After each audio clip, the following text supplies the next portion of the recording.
Indonesia, bangsa terbesar keempat di dunia.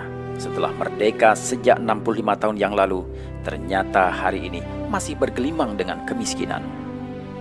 Kemiskinan yang tidak lagi menimpa kehidupan masyarakat kalangan bawah, namun juga merangsek ke seluruh aspek kehidupan dan institusi penyelenggara negara.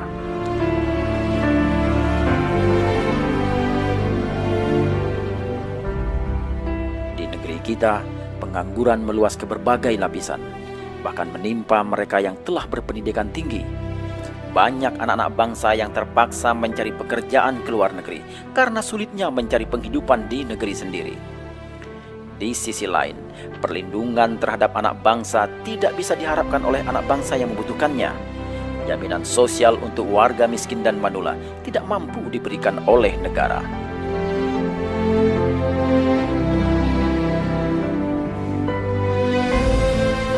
Bangunan ekonomi jauh tertinggal dibandingkan bangsa-bangsa lain di dunia.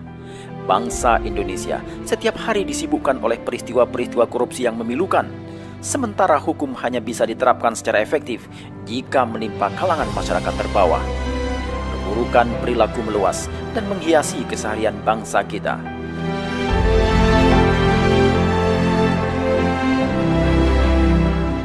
Di satu sisi, sumber daya alam yang sangat berlimpah milik bangsa Indonesia telah dikuasai oleh asing.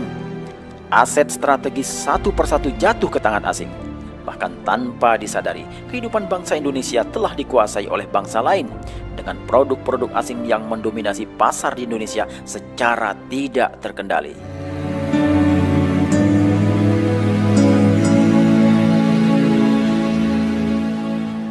Bangsa Indonesia hari ini hidup di dalam kemiskinan, saling salah menyalahkan, sementara terus rela mengorbankan nasibnya untuk memperkaya bangsa lain. Hari ini kita menghadapi kenyataan bahwa 80% pasar tekstil telah dikuasai oleh asing, pasar farmasi 80%-nya asing, dan 92% industri teknologi yang hampir seluruhnya dikuasai oleh asing. Telah menunjukkan bahwa kita tidak berbuat sesuatu yang semestinya untuk negeri kita sendiri. Lihatlah berbagai produk yang kita gunakan sehari-hari, yang ada di kamar mandi, di dapur, di ruang tamu, di jalan-jalan, bahkan mainan anak-anak kita, pakaian, buah-buahan, makanan pokok. Tanpa kita sadari, ternyata semuanya telah didominasi oleh produk-produk asing.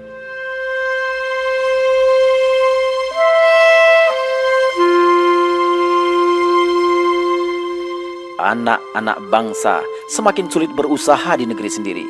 Menjual menjadi sesuatu yang sulit dilakukan oleh bangsa sendiri di negeri sendiri karena kuatnya dominasi pemain asing. Para pengusaha berguguran setiap hari. Tak cukup sampai di situ, diterapkannya pasar bebas untuk produk Cina, Jepang, Australia, dan negara lain di mana Indonesia membebaskan bea masuk produk asing ke Indonesia. Di tengah lemahnya sektor swasta milik bangsa Indonesia telah membuat industri hingga home industri di negeri kita berjatuhan setiap hari.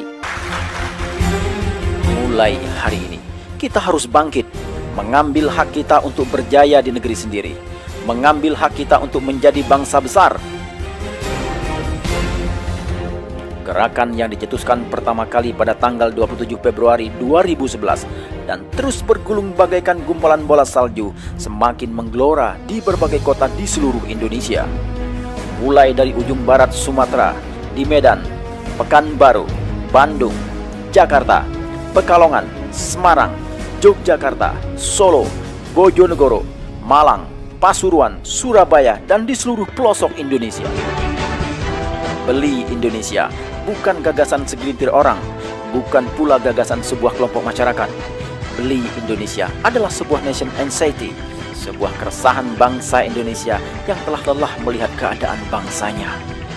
Beli Indonesia adalah keresahan semua komponen bangsa, keresahan para pengusaha, para alim ulama, birokrat, mahasiswa, dan masyarakat Indonesia seluruhnya. Beli Indonesia adalah perjalanan menemukan jati diri bangsa Indonesia, membangkitkan keyakinan bahwa bangsa Indonesia adalah bangsa besar dan menumbuhkan pembelaan terhadap martabat bangsa, serta pembelaan terhadap kejayaan ekonomi Indonesia.